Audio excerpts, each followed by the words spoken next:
છે મેથડ, થોડીક ખાલી અલગ પડે છે. આ રીતે આટલો આપણે ટાંકો લેવો છે. ઈયળનો ટાંકો પણ કહેવાય અને ઈયળનો ટાંકો કેમ કહેવાય એ બન્યા પછી તમને ખ્યાલ આવશે. ચાલો 1 2 3 4 5, થોડીક વધારે સોય બહાર લઈ લેવાની આવું થાય ત્યારે, બરાબર. 6 7 8, 8માં આવી જાય છે આટલું. ઓકે, હવે આને આવી રીતે આપણે પકડી રાખીશું, જ્યાં આંટી છે ને એને, બરાબર.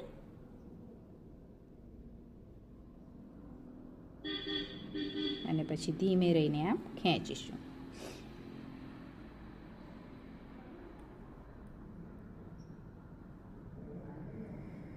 ઓકે, થઈ ગયું. શું કર્યું મેં? હવે આમ આમ જે હતો એને આમ લઈને અહીંયા આપણે ફિક્સ કરી દઈશું. આપણું આ બુલિયન સ્ટીચ દેખાય છે ને, નાની ઈયળ